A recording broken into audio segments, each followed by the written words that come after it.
maybe just talk a little more about that, switching from air to coil and why you made that choice. Well, air's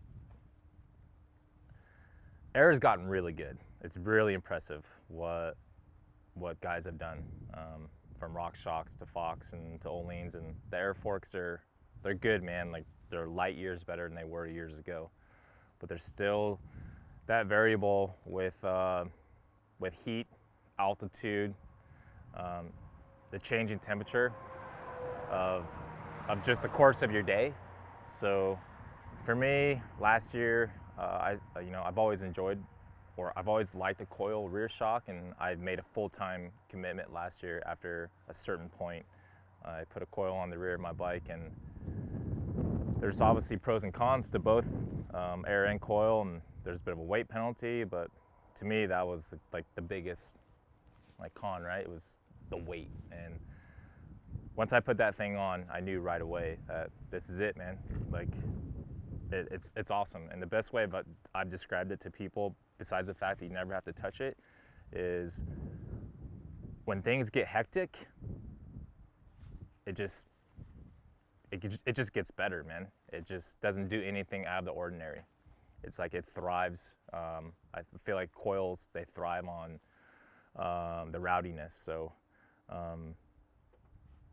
but that, I had a rear shock with this coil, and the air fork was really good, but there's still those things that kind of bother me about how it would kind of change throughout the day, or just every day putting the shock pump on. I know it's not that big of a deal. I'm whining a little bit, but it's kind of like those things, like when you change 3 to 5 psi, it changes the way the fork feels. And maybe I'm too sensitive, I don't know, but so I would talk to the boys at Spesh, and I got word last year that they were testing a coil fork, and I actually felt it, and right away I was drawn towards that.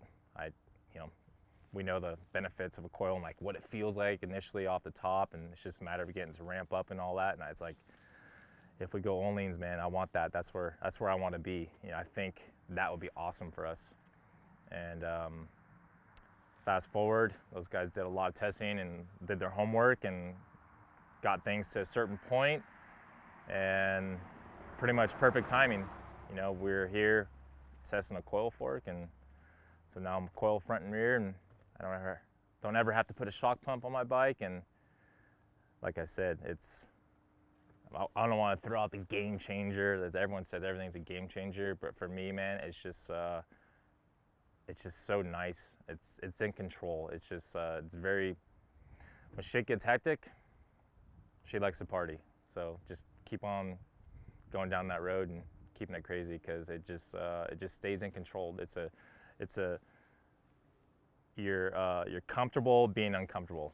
You're about to come in a section, it's pretty gnarly, hectic, rowdy, rock section to G out, whatever, and it's all this chaos is happening underneath you, but it's in a controlled manner. So I'm super happy so far. Tell me about when you came down yesterday and you were just like super stoked about it, right? Yeah. After you put it on, maybe describe putting it on, and then just that feeling of maybe finding what you were looking for, and also just being that stoked. I came down first run on the stiffer spring coil fork, and I knew about a third of the way in, like, this was it. Like, it was, the trail kind of starts and has a couple big G outs, and so those are big hits, compressions, and I went in pretty conservative because I didn't know if it was gonna blow through travel or what it was gonna do. It was just kind of being a bit on the safe side. I didn't just go balls to the wall. And then throughout the track, it kind of mellows out, and some berms and some chatter.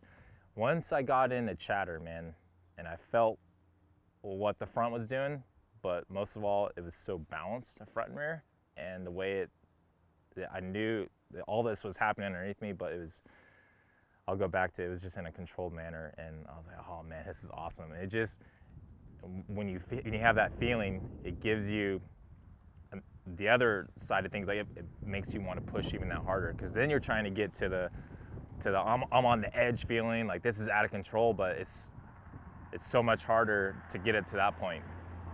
And before, I felt like it was it was way easier to be at that limit where you're kind of like, I'm on the edge of things. I should probably turn it back in a bit.